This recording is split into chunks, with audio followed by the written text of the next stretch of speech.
ভাবনারা যেন আর ভাবতে পারে না। লজ্জায় মুখ লুকালো গোপন কোঠরে, যখন উষ্ণ স্পর্শে ছেয়ে গেল আরুর ওষ্ঠ যুগল, আর ভালোবাসার এক উপমা বহন করতে শুরু করলো আরুর সমগ্র শরীর ও মন। আরু পাখি, কি হচ্ছেটা কি? শান্ত হয়ে বসতে বললাম না তোমাকে? এত নড়াচড়া করলে হয়? আরু ঠোঁট ফুলিয়ে মলিন কণ্ঠে বলল, আমার পা ব্যথা করছে খুব, আর খুব খিদে পেয়েছে। এভাবে এতক্ষণ বসে থাকা যায়? আরিশ আরুর হাতে মেহেন্দি দেওয়া আপাতত থামিয়ে দিল। এক হাতে বহু কষ্টে মেহেদি পরিয়েছে আরিশ, আর অপর হাতে দেওয়া রীতিমতো যুদ্ধ শুরু করে দিয়েছে। ক্ষণিকের জন্য স্বস্তির নিঃশ্বাস ফেলে আরিশ বলল, কি খাবে?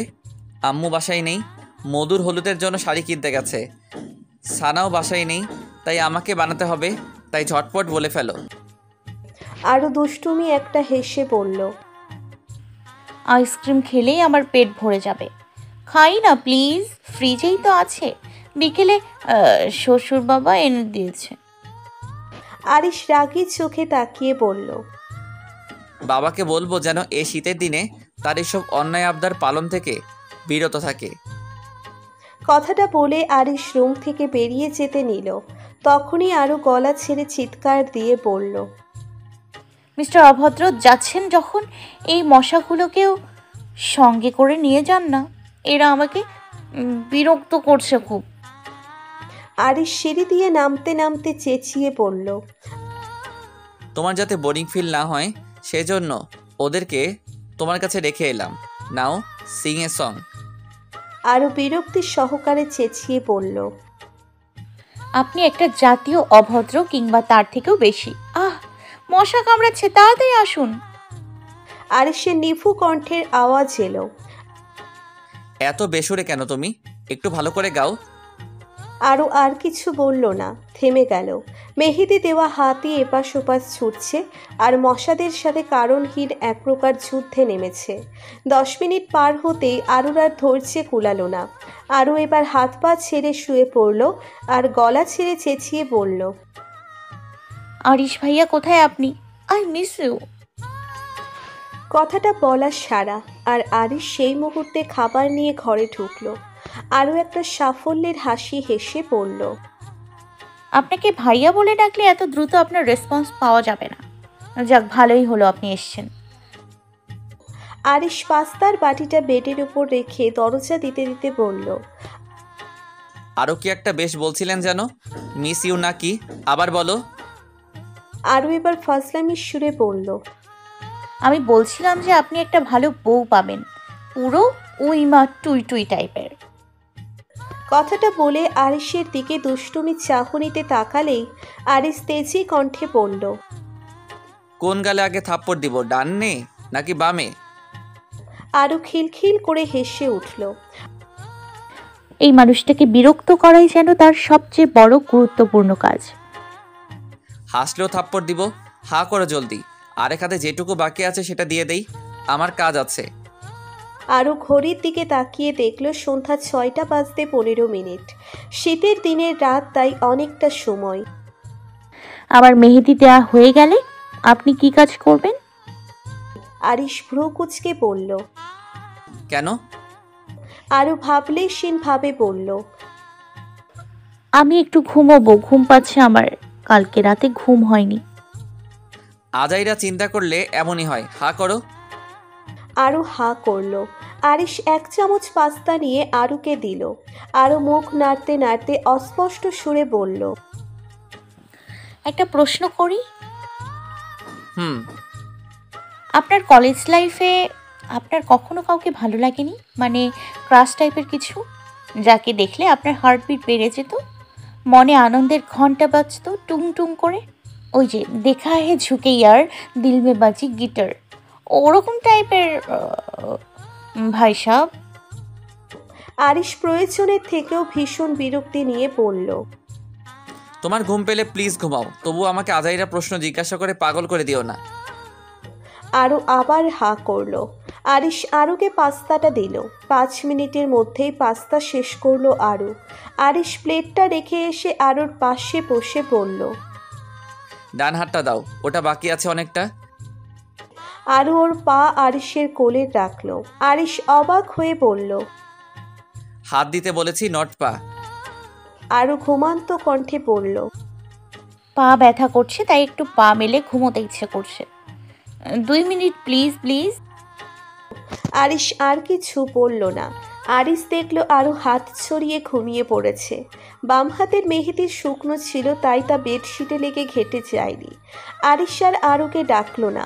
আরুর গায়ে পাতলা চাদর দিয়ে দিল। আরুর পাটা আলতো করে ওর কোলের উপর থেকে সরিয়ে দিয়ে পাটাকে ঢেকে দিল।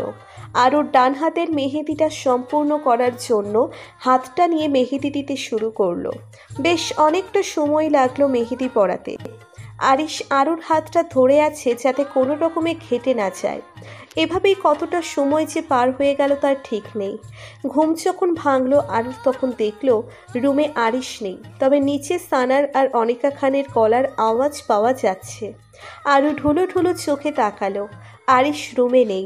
বিছানা থেকে নামতে গেলেই দেখলো হাতে খসখসে জাতীয় জিনিস বাঁধছে। আরও তাকিয়ে দেখলো যে বিছানা জুড়ে মেহেদির শুকনো গুঁড়ো পড়ে আছে। আরও দুহাত বাড়িয়ে দেখলো মেহেদির রং গাঢ় লাল টকটকে। মনে পড়ে গেল একবার আরুর মামির বলা কথাটা। তিনি বলেছিলেন যে স্বামী ভালোবেসে হাতে মেহেদি পরিয়ে দিলে আর সেই মেহেদির রং যত গাঢ় হবে, তার স্বামীর তার প্রথম ভালোবাসাও তত গাঢ়। আরও এসবে বিশ্বাস করে না, আর এই সব কথা আরিশকে বললে আরিশ আরুকে বকাঝকা দিবে অনেক। আরও কথাটা ভেবে মুচকি হাসলো। কেন জানি না আজকে ওর মামির বলা কথাটা বিশ্বাস করতে ইচ্ছে করছে অনেক। আরও মুচকি হাসলো। হাতটা ধুয়ে ওয়াশরুম থেকে বেরিয়ে আসতেই দেখলো আরিশ বিছানায় বসে সব কাগজপত্র চেক করছে। হঠাৎ আরিশকে এভাবে দেখে চমকে উঠল আরু। বেশ অবাক হয়ে পড়ল। আপনি কখন এলেন? আরিশ কাজের ফাঁকে আরুর দিকে এক পলক তাকিয়ে আবার কাজে স্বল্প মনোযোগ দিয়ে বলল। কলেজ গিয়েছিলাম। আরু হাতটা তোয়ালে দিয়ে মুছতে মুছতে বলল। হঠাৎ এত রাতে কলেজে কেন? কোনো দরকারে? আরিশ যেন হঠাৎই বেশ চুপ হয়ে গেল। তারপর নরম কণ্ঠে বলল। দরকারে। আরু ভ্রু কুঁচকে বলল। আরে কি হয়েছে বলুন না, এত হেয়ালি করছেন কেন? আরিশ হঠাৎই থমথমে কণ্ঠে বলল। আমাকে এই সিঙ্গাপুরে যেতে হবে। আরু বেশ খুশি হয়ে বলল। বাহ, তা তো ভালো কথা। তা কবে যাচ্ছেন? আরিশ দীর্ঘশ্বাস ছেড়ে বলল। Next week. ফ্লাইটের টিকিট রেডি, পাসপোর্ট ভিসা সব। আরু তোয়ালিটা চেয়ারে রেখে আরিশের হাত ধরে বলল। চলুন না, আমার ভীষণ ক্ষুধা পেয়েছে, খাবো। আরিশ কিছু বলল না, উঠে দাঁড়িয়ে বলল। আরু পাখি, হুম। আমি প্রায় 3 বছরের জন্য যাচ্ছি। স্কলারশিপ পেয়েছি আমি, রাশেদ, জাহিদ সহ আরও অনেকজন। 3 বছর, কথাটা শুনে আরু আরিশের হাতটা ছেড়ে দিল। মুখটাও যেন ঘন কালো অন্ধকারে ছেয়ে গেল। কি বলবে বুঝতে পারছে না। আরু মাথা নিচু করে কেবল বলল। ও। আরিশ আচমকাই আরুর হাতটা টেনে আরুকে বুকের সাথে মিশিয়ে নিল। বেশ ভাঙা ভাঙা কণ্ঠে বলল।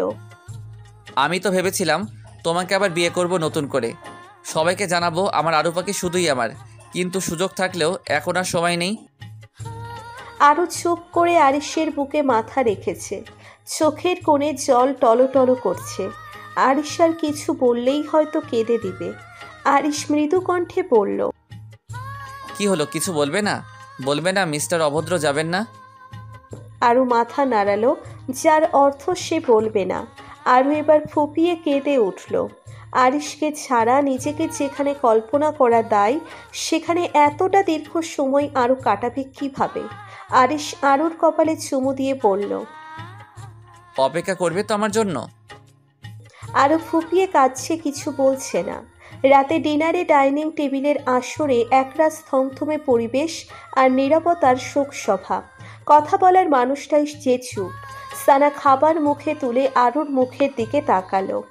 সবাই কেবল একে অপরের মুখের দিকে চাওয়াচাওয়ি করছে, আরিশও আরু ব্যতীত। আরু কখন থেকে চামচ দিয়ে খাবারটা নাড়াচাড়া করেই চলেছে। আরিশের গলা দিয়ে যেন খাবার নামছে না। আরু আরিশের পাশেই বসে সবসময়, আজও তার ব্যতিক্রম নয়। আরিশ আড়ালে আরুর এক হাতটা শক্ত করে জড়িয়ে ধরতেই আরুর গলা ধরে এলো। কষ্টগুলো যেন গলায় এসে আটকে গলায় এক তীব্র পীড়া ঘটাচ্ছে।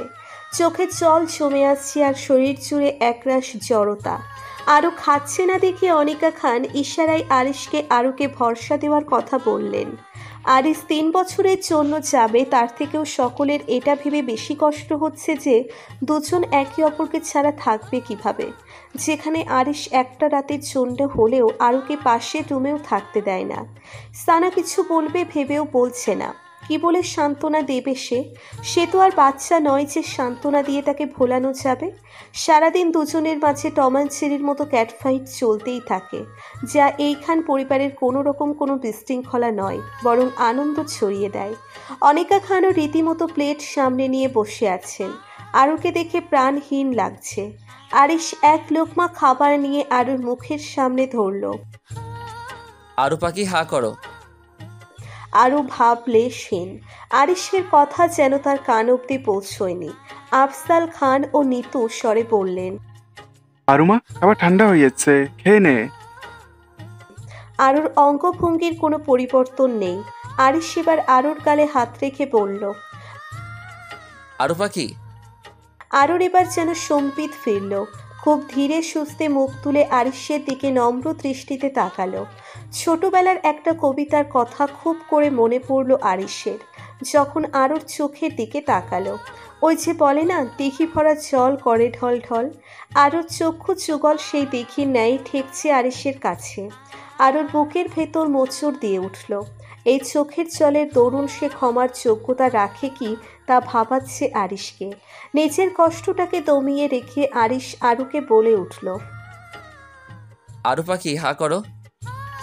আরু আরিশের দিকে এক দৃষ্টিতে তাকিয়ে আছে। আরিশের চোখের ভাষা আরুর কাছে স্পষ্ট। আরু হা করল। আরিশ আরুকে এক লোকমা খাইয়ে দিল। অনিকা খান স্বস্তির নিঃশ্বাস নিলেন। সানা মাথা নামিয়ে নিল। আরুকে শেষ এমন ভেঙে পড়তে দেখেছিল যখন শুনেছিল যে ওর বেবি হবে সেই সময়। আরু তার কষ্ট, দুঃখ আর মান অভিমান কখনো কাউকে দেখায় না আরিশ ব্যতীত, কারণ সবাই অভিমান বোঝার ক্ষমতা রাখে না। আর যে সেই অভিমান বোঝে আর অভিমান ভাঙানোর ক্ষমতা রাখে, আরও তার কাছেই সব অভিমান জড়ো করে। যে অভিমান ভাঙিয়ে এক আকাল সমান ভালোবাসা এনে দিতে পারে, কারণ তার সেই মানুষটা আছে।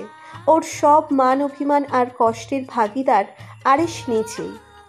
আরুর 19 বছরের বয়সে বাহ্যিকভাবে ম্যাচিউরিটির শব্দটা স্থান দখল করতে না পারলেও অভিমান প্রকাশের জন্য ম্যাচিউরিটি নামক শব্দটা ওকে সঙ্গ দিয়েছে। খাবারটা মুখের এক পাশ থেকে অপর পাশে সরে যাচ্ছে, কিন্তু তা কতটা পাচক যোগ্যতা আরুর ভাবনার মাঝে নেই। অনেকক্ষণ আরুর চোখের দিকে চেয়ে রইল আরিশ। প্রেয়সীর চোখের আগত জলের জন্য নিজেকে কম অপরাধী মনে হচ্ছে না তার নিজেকে। আরিশার এক লোকমা মুখের সামনে ধরে বলল, আরু পাখি হা করো।